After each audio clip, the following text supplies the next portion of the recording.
आप सभी को नमस्कार, अभिवादन, स्वागत। साथियों, आज आपके साथ एक बहुत ही दुखद विषय पर बात करने के लिए आई हूँ। जिस तरह से आप देख रहे हैं कि महामारी का कहर है कि खत्म होने का नाम नहीं ले रहा है।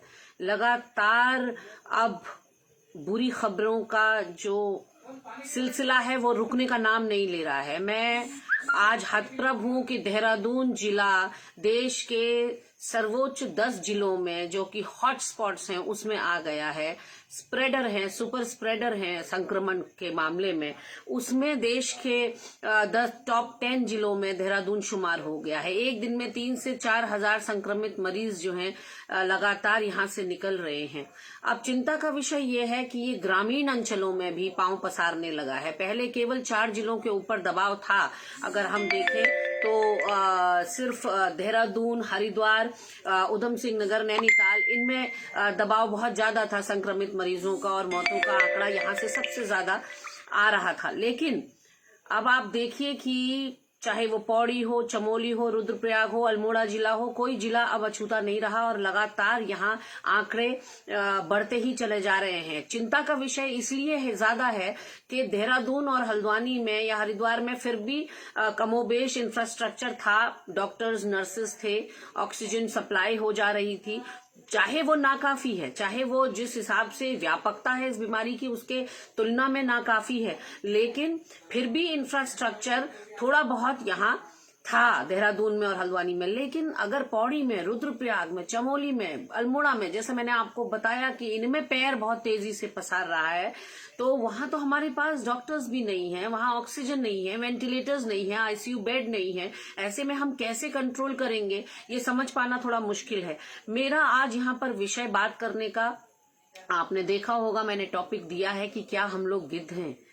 वल्चर्स भी ऐसा नहीं करते साथियों, गिद्ध भी ऐसा नहीं करते जैसा चारों तरफ देखने को मिल रहा है। एक तरफ तो कुछ लोग हैं जो इंसानियत का मस्तक ऊंचा कर रहे हैं, गौरवान्वित कर रहे हैं इंसानियत को, मानवता को। वहीं दूसरी ओर एक अजीब सा मंजर देखने को मिल रहा है कि जो इंजेक्शन में कमा पा रहा है वो उसमें कमा रहा है, जो दवाई में कमा सकता है वो दवाई में कमा रहा है, जो फल में, फ्रूट में, सब्जी में, दालों में कमा सकता है वो वहीं अपना 40 रुपए का कागजी नींबू बेच रहा है। जब उसने सुना कि ये जो है विटामिन सी की कमी से हो रहा है या विटामिन सी इसमें खाना चाहिए, और नींबू की जब लोगों ने डिमांड करी तो नींबू ही यहाँ 40 रुपए में बिकने लगा, एक पीस नींबू।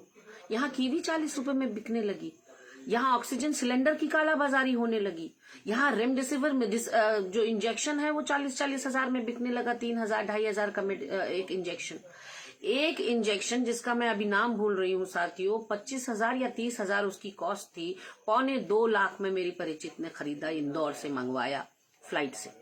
तो आप सोच सकते हैं कि इस वक्त लोगों की मजबूरी का फायदा उठाने वाला, जो शमशान की लकड़ी वाला है वो वही फायदा उठा रहा है, जो टैक्सी वाला है, जो एम्बुलेंस वाला है, उसने 80,000 रुपया 3 किलोमीटर शव को ले जाने के लिए 80,000 रुपया यहाँ हरिद्वार के अंदर एक एम्बुलेंस ने चार्ज कर दिया।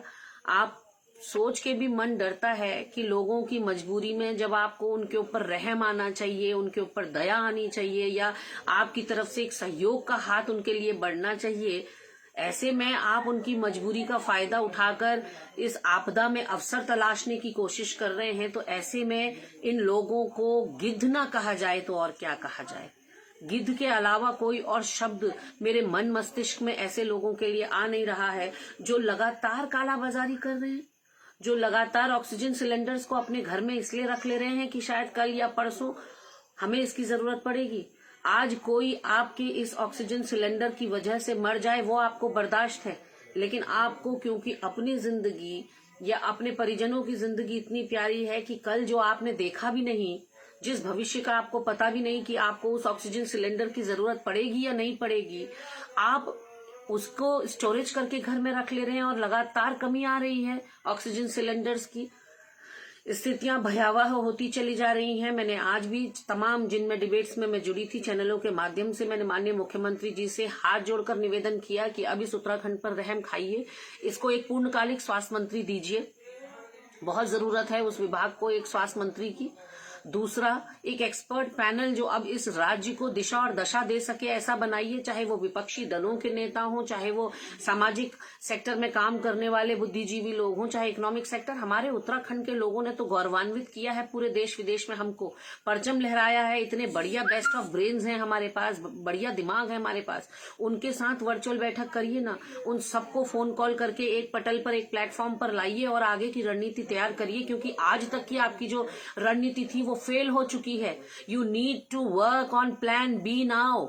अब आपको प्लान बी पे काम करना है, दूसरी रणनीति तैयार करनी है। ऐसे बहुत से लोग हैं, कई लोग भाई अनूप नौटियाल की पैरवी कर रहे हैं कि उनको एडवाइजरी कमेटी में लिया जाना चाहिए। मैं भी पैरवी करती हूँ कि जो लोग समाज के लिए अच्छा काम कर रहे हैं या जिनको स्ट्रेटेजिकली या टेक्निकली जिनको दिमाग है इस दिशा में आउट ऑफ द बॉक्स, वो कुछ अपना योगदान दे सकते हैं, सहयोग कर सकते हैं, तो क्यों नहीं राज्य सरकार इस वक्त सहयोग ले रही है? आखिर कौन से रेनी डे के लिए आपने संभाल के रखा हुआ है सब कुछ? कोई तो अंतिम विकल्प आपने सोचा होगा, उस विकल्प को बाहर निकालने की जरूरत है। अब सिचुएशन बिल्कुल आउट ऑफ कंट्रोल हो चुकी है। सब जगह चिताओं का अंबार लगा हुआ है। यहाँ देहरादून के अंदर बुरा हाल है लोगों का, लोग बिलख रहे हैं, रो रहे हैं, चीख चिल्ला रहे हैं। ये मौतें सब सिस्टम की मौतें हैं। ये सिस्टम मर रहा है, धीरे धीरे दम घुट रहा है सिस्टम का, और वो प्रोवाइड नहीं कर पा रहा है लोगों को वो एमिनिटीज, वो सुविधाएं जिसके लिए लोगों ने साल दर साल टैक्स भरा।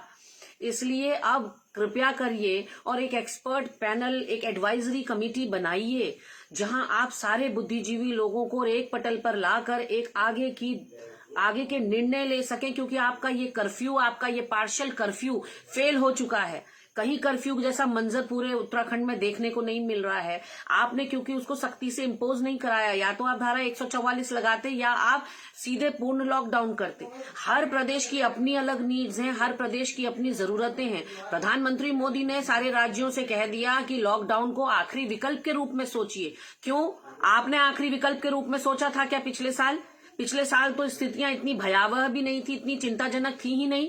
आपने आनन फानन में आव देखा ना ताव देखा, आपने पूरे राष्ट्र को झोंक दिया।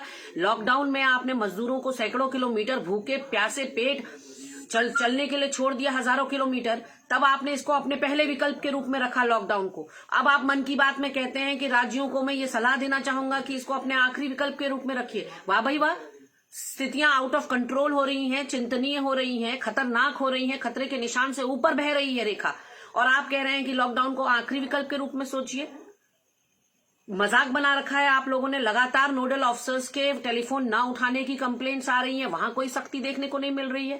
आम जनता से जब आप चालान कर रहे हैं मास्क को लेकर, तमाम गाइडलाइंस की अवहेलना को लेकर, या उनके जो वो लोग पालन नहीं कर रहे हैं एसओपीज का, गाइडलाइंस का, उनसे तो चालान आप कर रहे हैं। लेकिन जब आप जनता को मुहैया नहीं करा रहे हैं वो सारी जरूरतें, सारी सुविधाएं, ऐसे में आपके ऊपर क्या कार्रवाई बनती है मेरी सरकार? जरा इसका भी जवाब दे दीजिए। और उन तमाम लोगों से जो गिद्ध प्रवृत्ति के हो चुके हैं, जो लोगों को इस समय नोच खसोट रहे हैं, जो सोच रहे हैं कि इसके पास जितना है उतना भी मैं छीन लूं, तो उन लोगों से मेरा हाथ जोड़कर निवेदन है, कुछ तो शर्म भी कर लो और कुछ अपने अगले जन्म के लिए पुण्य भी कमा लो, कुछ ऊपर वाले से डरो। आज किस तरह से गोरख धंधा फैला हुआ है। बाजार में चले जाइए तो बाजार वाला लूट रहा है, शमशान चले जाइए तो वो लूट रहा है, अस्पताल चले जाइए तो वो लूट रहा है, दवाई वाले के पास चले जाइए तो वो लूट रहा है। हम किस नैतिक पतन की ओर हमारा समाज जा रहा है, किस ओर हम जा रहे हैं, ये सोचने की जरूरत है कि इतने सालों में हमने कुछ कमाया भी एक राष्ट्र के नाम पर, या हम भ्रष्ट से भ्रष्टतम होते चले जा रहे हैं, हम गिद्ध होते चले जा रहे हैं। साथियों, शुभ रात्रि, नमस्कार।